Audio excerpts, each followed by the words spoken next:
Hi guys, welcome back to the channel. Today we're giving you a tour of Porus. Porus is in Manchester. Now Porus is one of the towns that was affected by the opening of the highway. So as you can see, the place is literally abandoned. It looks like a ghost town. I don't know if you can remember how much traffic used to be on this road. So when the highway opened last year, September, the highway is a toll road from Maypen to Mandeville. That section of the highway was opened in September last year. And ever since then, there has been no traffic going through Porus. The business places are complaining. Everybody was feeling the economic fallout from the traffic going on the highway. Now, the highway is a toll road, but when it opened in September, they announced they're not going to charge toll until the end of the year. They want to start charging toll in January. So the business people are like, okay, let us make the sacrifices until January when the traffic returns, and then we'll see how much traffic returns to use the road.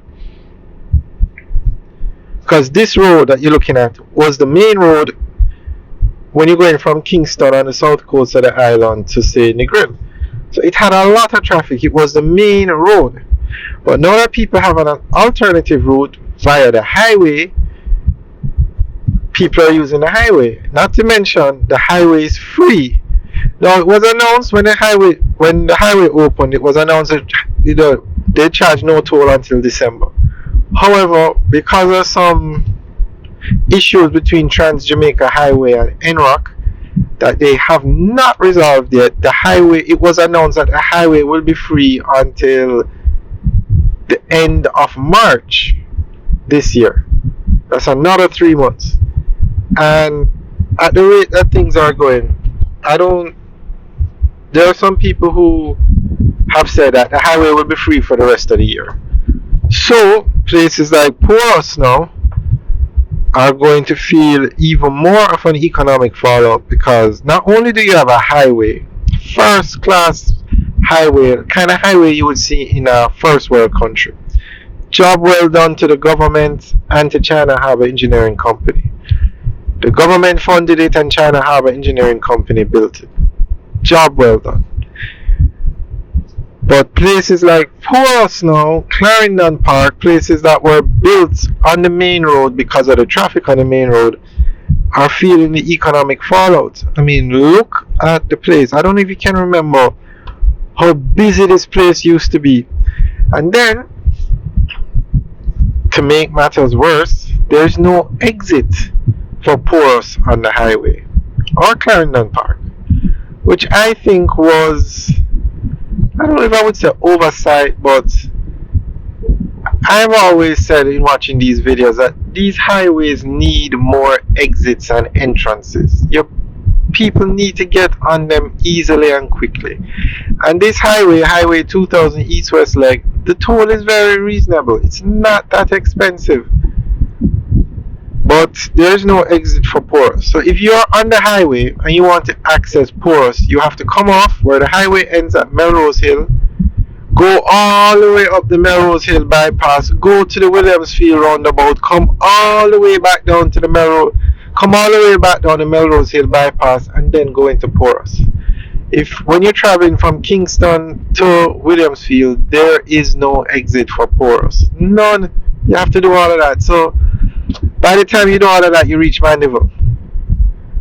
And Clarendon Park, same thing. There is no exit for Clarendon Park. If you want to go to Clarendon Park and you're on the highway, you have to exit at Tollgate or go all the way to the end of the highway at Williamsfield and come back around. So that's another reason why these areas are seeing such economic fallout. Now, don't get me wrong, highways are the future. People need to move around Jamaica easily and quickly. You can live in Mandeville and work in Kingston, or live in Kingston and work in Mandeville, because it's a 40-minute drive now. It's opening up the island. It's needed. Jamaica is progressing. the amount of developments that we need these highways going right around the island. But as you build them, put more exits so that more towns can take advantage of the highway. So as you can see, Porus is still literally a ghost town compared to what it used to be. So I guess the business people in Porus have to hold off until a few months' time. But if what they project is true and the highway is going to be free until probably next year, then these towns are going to feel a severe economic fallout. Now, even when they're charging toll on the highway, they haven't announced the toll yet, but it's going to be in the region of, okay, let's not assume, but there is a per kilometer rate for the toll roads, the east-west leg, so it can be worked out. But even when the highway starts to charge toll, it is expected that a lot of people are going to still use the highway and pay the toll.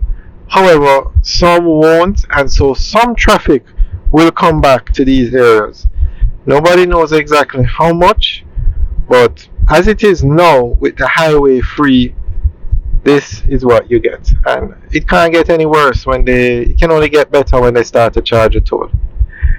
Alright guys, so leave your comments in the section below. Let us know what you think about what's happening in Porus. Alright guys, enjoy the rest of the tour as we drive from Porus towards Clarendon Park. Have a good day.